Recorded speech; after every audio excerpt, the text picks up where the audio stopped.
आज की इस वीडियो में आज मैं कक्षा 11वीं वाले विद्यार्थियों को प्रश्नावली 1A का पॉइंट चौथा बताने वाला हूं। तो मतलब एक्सरसाइज चौथा को आपको इस वीडियो में बताने वाला हूं। तो चलो यहाँ पे जो मुख्य बातें हैं ना उनको मैं पहले आपको समझा देता हूँ।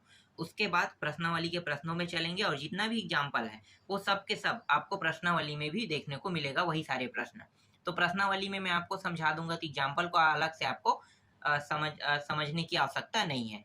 जैसे ही आप प्रश्नावली के प्रश्न समझ जाओगे वैसे ही आपको एग्जाम्पल का भी प्रश्न समझ में आ जाएगा। चलो आगे देखें। तो मैं आपको सबसे शुरू बताना चाहता हूँ यूनियन के बारे में। यूनियन,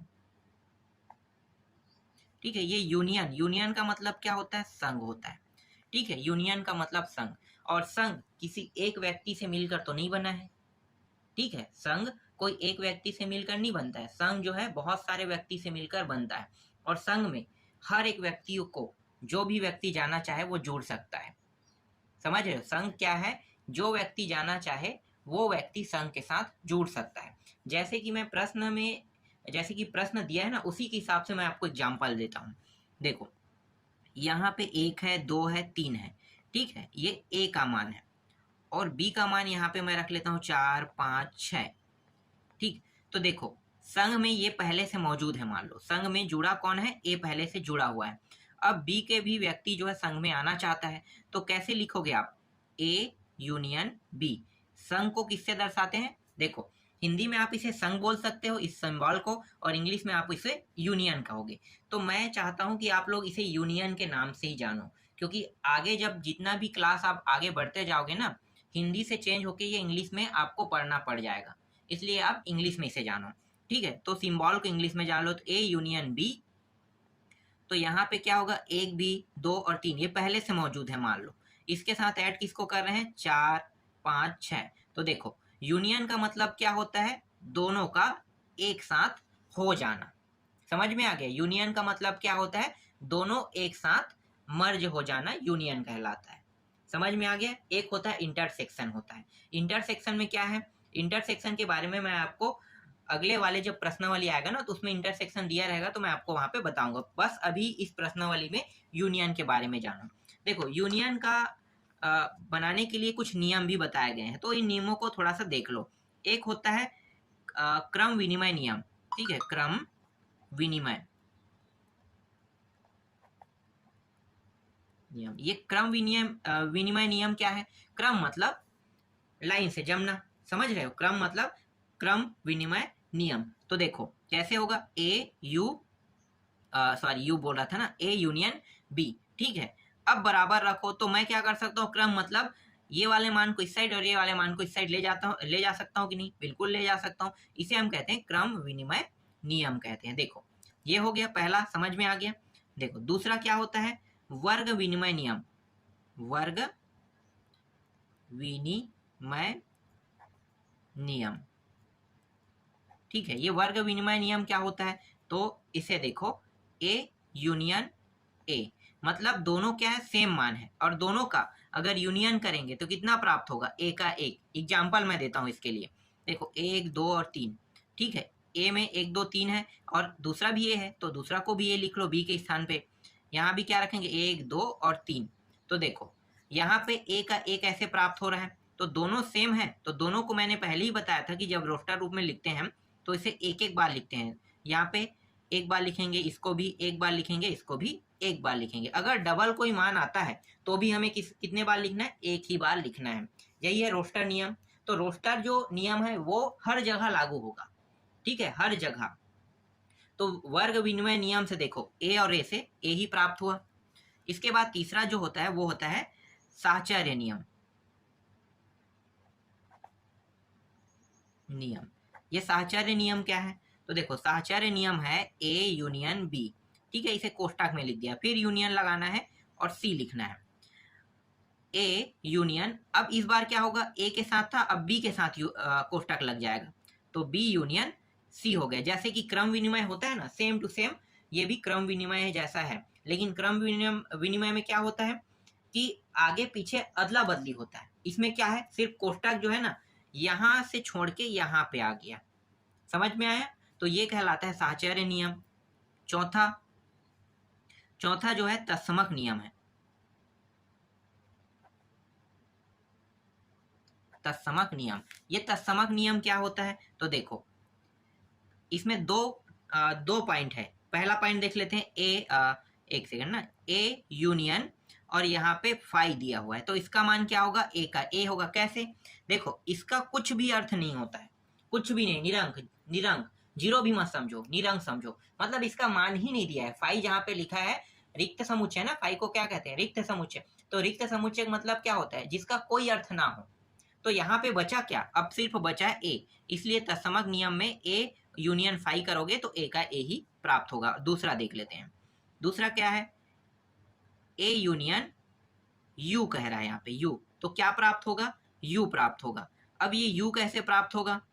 ठीक है, तो इसके बारे में मैं आपको आगे बताऊंगा, क्योंकि ए और यू दोनों का मान सेम होगा तभी यू प्राप्त होगा, ऐसे में कंडीशन प्राप्त नहीं हो सकता है। ठीक है, तो आगे जब इससे रिलेटेड प्रश्न रहेगा तब मैं उस समय आपको इसे सिद्ध करके बताऊंगा। तो चलो अभी प्रश्नावली के प्रश्नों पे अब चलते हैं।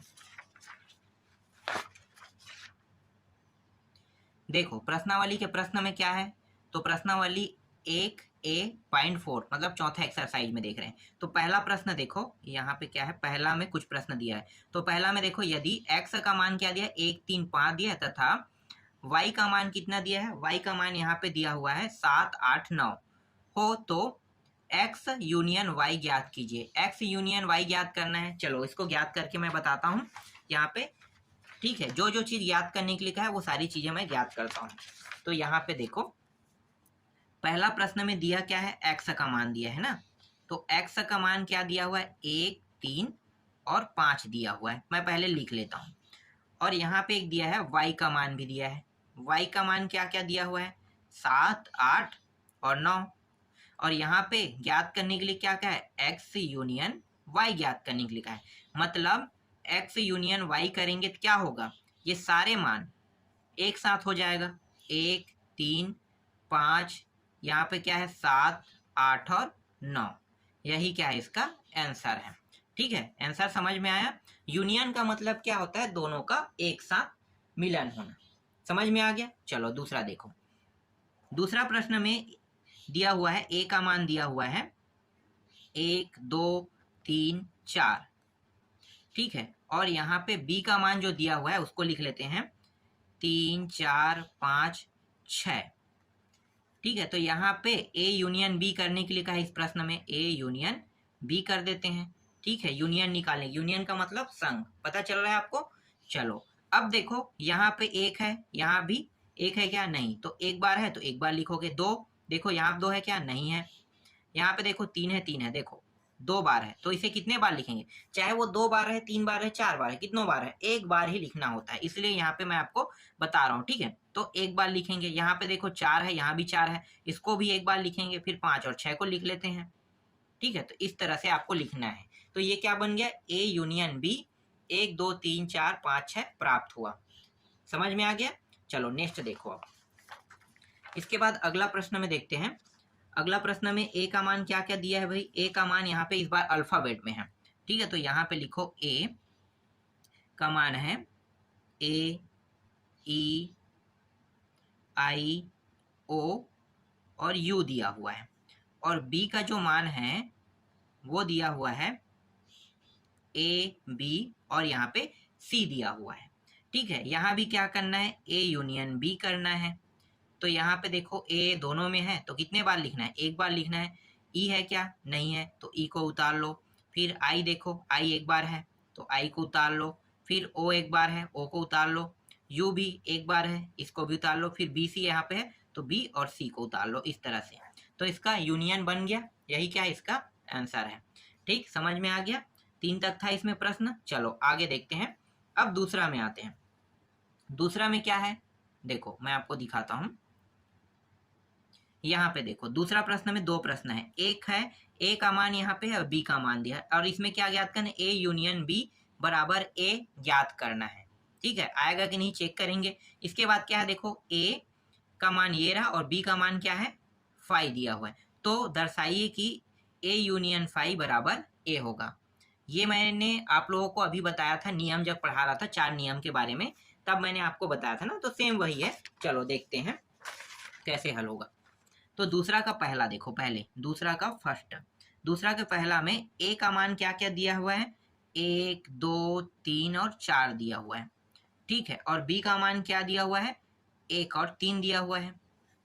तो ए यूनियन क्या हो जाएगा, बी। ए यूनियन बी करोगे तो देखो ये मान 2 बार आ रहा है और ये मान 2 बार आ रहा है, तो क्या है, देखो दोनों मान तो 2 बार आया है, मतलब पूरा का पूरा मान 1 2 3 और 4 रहेगा। तो ए यूनियन बी बराबर ये सभी के सभी किसकी वैल्यू, ए की वैल्यू है, तो ए आ गया ना यहाँ पे। तो देखो सिद्ध हुआ, बहुत आसान प्रश्न था, पहला सिद्ध हो गया। दूसरा देखते हैं। दूसरा में यहाँ पे दिया हुआ है ए बराबर 1 2 3, ठीक है। और यहाँ पे बी बराबर क्या दिया है, 5 दिया हुआ है। इसे सिद्ध करना है, ए यूनियन बी बराबर सिद्ध करके लाना है। तो ए यूनियन बी देखो यहाँ पे क्या है, फाई का मतलब होता है कुछ भी नहीं, निरंक, रिक्त समुच्चय निरंक, कुछ नहीं होता है, तो उसे लिखने की आवश्यकता नहीं है। तो ए में जो मान दिया है उसको लिखना है 1 2 3, ठीक है। तो यहाँ पे ए यूनियन बी बराबर क्या प्राप्त हो गया, ए प्राप्त हो गया। और यही हमें क्या करना था, सिद्ध करना था, तो ये भी सिद्ध हुआ। देखो बहुत आसान प्रश्न है, बन गया ये भी। चलो आगे देखते हैं। इसके बाद तीसरा में आते हैं। हर एक प्रश्न आप बना सकते हो, हर एक प्रश्न जितना भी मतलब इसमें प्रश्न दिया है ना, बहुत आसान दिया हुआ है। जब मैं एनसीईआरटी को पढ़ा रहा था तो उस समय क्या था कि यूनियन और इंटरसेक्शन दोनों को एक में मर्ज करके दिया था। इसमें क्या है, इसमें इंटरसेक्शन को पूरा अलग कर दिया है और यूनियन को भी अलग कर दिया, मतलब यूनियन इंटरसेक्शन दोनों अलग अलग है, ठीक है। तो अभी इस प्रश्नावली में मैं सिर्फ आपको यूनियन पढ़ा रहा हूँ। तो देखो तीसरा क्या है, यहाँ पे है, अब इसकी तो कोई जरूरत नहीं है, आपको इसको पढ़ने की आवश्यकता नहीं है। यहाँ पे सिर्फ पढ़ो, एक प्राकृतिक संख्या है और एक जो है बड़ा है, मतलब 1 से बड़ा है x और x से बड़ा और बराबर है 6, मतलब 1 से 6 तक की संख्या देखना, इसका अर्थ ये होता है। और यहाँ पे देखो, यहाँ भी प्राकृतिक संख्या क्या है, मतलब 6 से 10 तक के देखना है b का मान। तो चलो इसको बना के देखते हैं कैसे बनाना है। तो यहाँ पे पहले मैं a का मान निकाल लेता हूँ, ठीक है। तो देखो तीसरा प्रश्न में a का मान पहले निकालते हैं। तो a के मान में क्या दिया हुआ था, 1 से 6, ठीक है। कुछ इस प्रकार से डायग्राम था, देखो डायग्राम बोल रहा था, मतलब यहाँ पे इस प्रकार से प्रश्न था, देखो ये रहा। तो इसका मतलब क्या है, प्राकृतिक संख्या 1 से लेके कितने तक लेना है, 6 तक के, ठीक है। ये बराबर का है, इसका मतलब 6 तक के। अगर यहाँ पे बराबर का निशान नहीं होता तो 5 तक लेते, ठीक है। मतलब x का जो मान है वो 5 से 6 से ज्यादा नहीं होगा, इस तरह से वो बोलता। लेकिन बराबर है क्या है, मतलब 6 तक जाएगा, 6 के बाद आगे नहीं बढ़ेगा, ये कह रहा है। अब बी देखो, बी में क्या दिया है, तो बी में इस तरह से सिंबल दिया हुआ है x और यहाँ पे 10 दिया है, देखो ठीक है, 10 दिया है। तो अब क्या होगा, तो यहाँ पे 6 को लेना है, 6 नहीं, 6 के बाद, ठीक है। तो 6 के बाद क्या क्या संख्या है भाई, तो 6 के बाद है यहाँ पे 7, या फिर प्राकृतिक संख्या की बात करें तो आप 6 को भी उठा सकते हो, कोई दिक्कत नहीं है। लेकिन जब भी हम लेते हैं ना यहाँ पे, तो ये वाला जो मान है उसको छोड़ना होता है, ठीक है, इसको लेकिन ले लेते हैं क्योंकि इससे अधिक नहीं जाएगा। तो 6 से लेके क्या करेंगे, 7 8 ये 9 यहाँ तक जाएगा, ठीक है। तो यहाँ तक आप ले लो, और इसे नहीं भी लोगे तो कोई दिक्कत नहीं है, क्योंकि यहाँ पे इसकी मतलब यही होता है। और लिखोगे तो भी कोई दिक्कत नहीं है, हमें तो सीधी करना है ना, तो बस कोई प्रॉब्लम नहीं है। तो यहाँ पे बी का मान क्या हो गया, यहाँ तक। यहाँ पे देखो क्या लिखा है, लेस देन, इसका मतलब क्या है कि ये 10 जो है कभी भी यहाँ पे नहीं आएगा, 10 से नीचे ही होगा मान, ठीक है, 10 से नीचे, ठीक है। 10 से बड़ा नहीं होना चाहिए एक्स का मान, ये कह रहा है यहाँ पे। लेकिन यहाँ पे क्या कह रहा है, एक्स का मान 6 से बड़ा और बराबर, मतलब 6 के बराबर भी हो सकता है, तो इसलिए यहाँ पे 6 तक के लिए है। समझ में आ गया ये। अब यहाँ पे क्या कहा, इस प्रश्न में ए यूनियन बी करने के लिए कहा है, कर दो भाई। तो देखो 1 2 3 4 5 6 सभी मानों को लिखो, 1 सेकेंड, 1 2 3 4 5 6 7 8 9, 8 9, ये रहा इसका आंसर। समझ में आ गया, बहुत आसान था। चलो आगे देखते हैं। इसके बाद देखो चौथा प्रश्न में आते हैं। बहुत इजी प्रश्न है। देखो चौथा प्रश्न में बहुत सारे प्रश्न दिए हैं।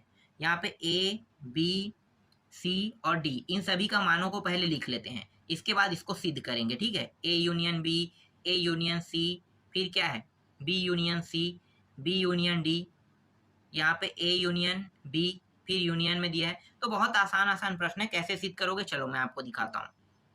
पहले मैं लिख लेता हूँ सभी प्रश्नों को। सेकंड क्या क्या है यहाँ पे। ठीक है, यहाँ पे मैं लिख लेता हूँ ए का मान क्या दिया हुआ है। ए का मान है 1 है, 2 है, 3 है और 4 दिया हुआ है।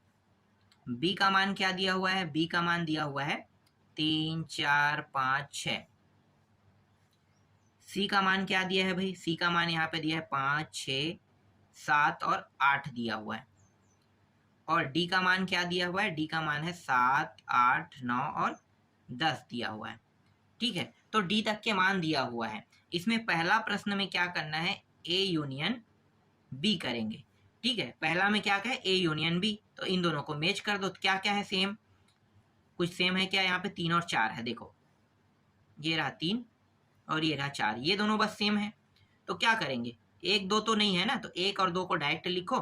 3 और 4 सेम सेम है, 2 बार आ रहा है तो एक एक बार ही लिखना होता है। कई बार आए, कितनी बार लिखना है, एक बार ही लिखना होता है। तो ये रहा इसका आंसर, पहला बन गया। चलो दूसरा देखो क्या है, ए यूनियन सी है। ए यूनियन सी आप लोग बना लोगे, मैं इसको छोड़ देता हूँ। ठीक है, तीसरा भी बना लोगे, चौथा भी बना लोगे। तो बार बार मैं वही चीज नहीं बताते रहूंगा, डायरेक्ट मैं आता हूँ पांचवा प्रश्न में। इसी में पांचवा में आ जाते हैं। ठीक है, तो पांचवा देखो, पांचवा प्रश्न में क्या दिया है भाई, A union B union C. ठीक है, तो A union B union C दिया हुआ है। तो एक साथ आप A union B union C union एक साथ ले सकते हो। तो देखो मैं डायरेक्ट निकाल देता हूँ, क्या क्या है, एक, ठीक है, यहाँ पे एक है क्या, इसमें भी एक है क्या, नहीं, एक बार है। ए बी सी तीनों में देखना है ना, तो एक एक बार है। दो, देखो दो भी एक बार है। तीन, इन दोनों में तो एक एक बार लिखना है इसे, 3 और 4 को। ठीक है, इसके बाद देखो क्या है, 5 है, 6 है, तो यहाँ पे 5 और 6, यहाँ भी है, तो भी क्या करना है, एक ही बार लिखना है, कोई दिक्कत नहीं है। ठीक है, इसके बाद देखो आगे 7 और 8, ये रहा 7 और ये रहा 8। तो यहाँ पे इसका आंसर देखो 1 से लेके 8 तक आ गया। ए बी सी एक साथ मैंने क्या कर दिया, ऐड कर दिया। यूनियन समझ में आ गया। चलो इसके बाद जो छठवां प्रश्न है उसको बना के देखना। डायरेक्ट आते हैं सातवां। अब सातवां भी सेम है यार, कुछ अलग नहीं करना है इसमें, इसमें भी वही करना है। तो आप लोग बना लोगे मुझे पता है, लेकिन थोड़ा सा अलग तरीके से बनाना, इस तरह से नहीं। चलो मैं इसको बता ही देता हूँ। यहाँ पे दिया है बी यूनियन दिया हुआ है, और क्या दिया है, सी यूनियन, यहाँ पे डी दिया हुआ है। ठीक है, तो पहले इन दोनों को यूनियन करो, सी यूनियन डी, क्योंकि ये कोष्टक में है इसलिए कोष्टक वाले को पहले हल करना होता है। तो सी यूनियन डी करेंगे तो देखो यहाँ पे मान क्या है, 5 6 7 8 9 10 बस जुड़ा है, 7 8 तो यहाँ भी है लेकिन 9 10 जुड़ा है। तो क्या करेंगे, 5 से लेकर 6 7 8 9 और ये रहा 10, यूनियन बन गया। अब इसके साथ ऐड क्या करेंगे, सी यूनियन डी के साथ ऐड करने के लिए कहा है बी यूनियन को। तो बी बस को यहाँ पे इसके साथ ऐड कर देते हैं। तो देखो बी में क्या क्या मान दिया है, 3 4 5 6, और यहाँ पे 5 6 पहले से, तो मुझे बस 3 4 को यहाँ पे ऐड करना है। तो 3 4 और 5 6 उसमें था, यहाँ भी 5 6 से शुरू हो रहा है, और 7 8 9 और 10, इस तरह से इसका भी आंसर आ गया। देखो कितना आसान था, बन गया ना, सारे प्रश्नों आप बना लोगे। आगे देखते हैं पांचवा प्रश्न में। अब पांचवा प्रश्न भी यही चीज बता रहा है, सेम टू सेम है। क्रम विनिमय नियम, क्रम बोला साहचर्य नियम यहाँ पे लगा हुआ है। देखो मैं दिखा रहा हूँ आपको प्रश्न, ये देखो। ठीक है, ए बी और सी का मान दिया है, ये साहचर्य नियम है, साहचर्य नियम लगा के हल करना है। तो सेम टू सेम इसी तरह से सिद्ध करना है। आ रहा है कि नहीं आ रहा है, चेक करते हैं। ठीक है, देखो दोनों को लेकर चलेंगे ना तभी आएगा, लेफ्ट हैंड साइड और राइट हैंड साइड। तो पहले ए का मान लिख लेते हैं। ए का मान कितना है, 1 3 8 दिया हुआ है। बी का मान लिखो, बी का मान यहाँ पे 3 और 7 है। और इसी तरह से यहाँ पे सी का मान भी दिया हुआ है। तो सी का मान जो है वो है 4 और 8 है। ठीक है, यहाँ पे ए यूनियन बी करने के लिए कहा है और यूनियन सी, फिर A union B union C. अब इस बार इन दोनों को, तो ये है लेफ्ट हैंड साइड और ये है right hand side. Left hand side को लेकर चलेंगे, पहले दोनों को लेकर चलना है ना, लेफ्ट और राइट को, लेकिन बारी बारी से हल कर सकते हैं, या साथ साथ करना चाहे साथ साथ कर सकते हो, लेकिन इतना स्पेस यहाँ पे नहीं है, इसलिए क्या करेंगे, पहले लेफ्ट हैंड साइड को करेंगे। तो लेफ्ट हैंड साइड को देखो क्या है, ए यूनियन बी का है। तो देखो ए यूनियन, पहले क्या करेंगे, कोष्टक के अंदर को हल कर लेते हैं। ए यूनियन बी करूंगा तो इसका मान क्या निकलेगा, 1 3 3 दोनों में है, 1 3 और 8 और 7। ठीक है, तो इस तरह से लिखो 1 3 8 और यहाँ पे 7 आ गया। ठीक है, इसके साथ अब मैं क्या करूंगा, ए यूनियन बी, यूनियन लगा दूंगा सी। अब इसके साथ देखो ये जो मान आया है ना, इसके साथ किसको मैच करूंगा, इस वाले को। या इन तीनों को एक साथ मैच कर सकते हो, कोई बड़ी बात नहीं, यूनियन है।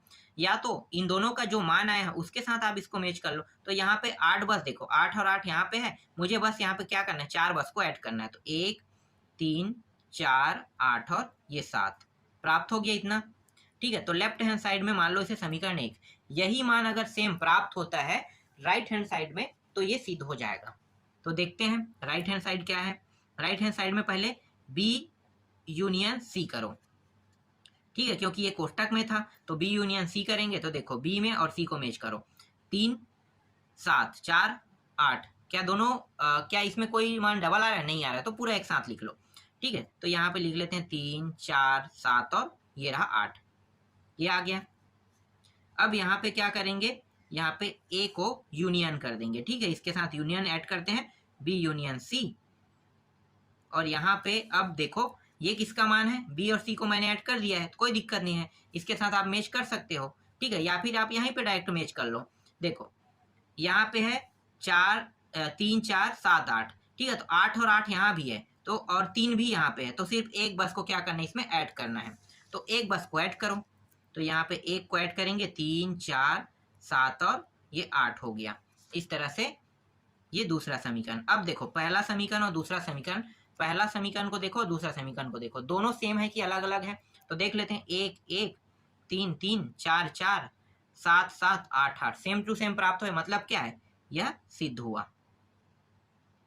इस तरह से एक्सरसाइज 4 भी कंप्लीट हो गया। इसके बाद मैं आपको 5वां एक्सरसाइज बताऊंगा।